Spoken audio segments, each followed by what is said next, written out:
The Trump administration said Monday that it will no longer exempt any countries from U.S. sanctions if they continue to buy Iranian oil, stepping up pressure on Iran in a move that primarily affects the 5 remaining major importers, China and India and U.S. treaty allies Japan, South Korea, Turkey. President Donald Trump made the decision as part of the administration's maximum pressure campaign on Iran that aims to eliminate all of its revenue from oil exports that the U.S. says funds destabilizing activity throughout the Middle East and beyond. This decision is intended to bring Iran's oil exports to zero, denying the regime its principal source of revenue, the White House said in a statement. Announcing the step, Secretary of State Mike Pompeo said no more sanctions waivers would be granted when the current batch expire on May 2, choking off Iranian income that had been more than $50 billion a year. The goal remains simply, to deprive the outlaw regime of the funds that it has used to destabilize the Middle East for decades and incentivize Iran to behave like a normal country, Pompeo told reporters at the State Department. The administration had granted 8 waivers when it reimposed sanctions on Iran in November after Trump pulled the U.S. out of the landmark 2015 nuclear deal.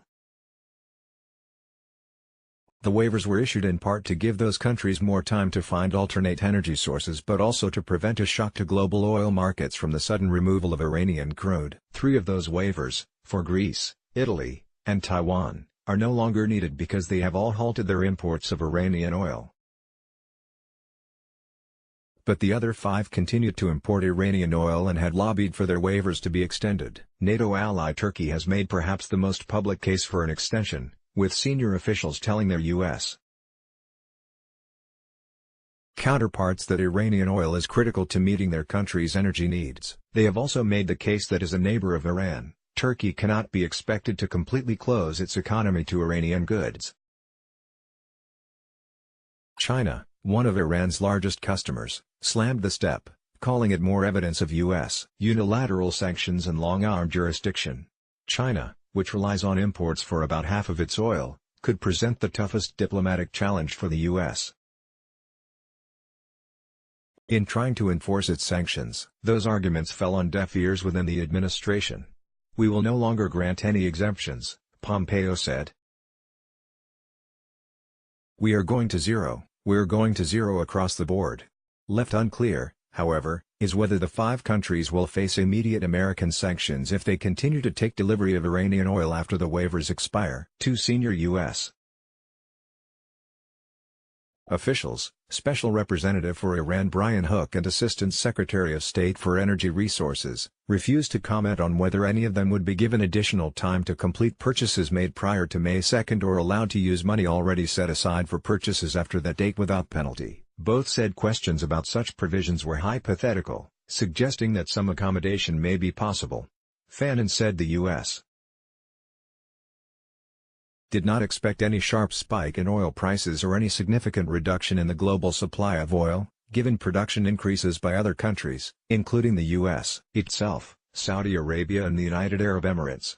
Kevin Hassett, chairman of the Council of Economic Advisers, although benchmark U.S.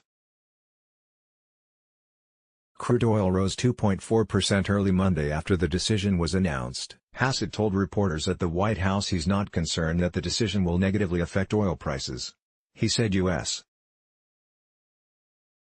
production has risen in recent years by more than all of Iranian production, so there is adequate capacity should there be a need for oil supplies. He said the link between oil prices and the U.S. economy has diminished as American oil production has increased.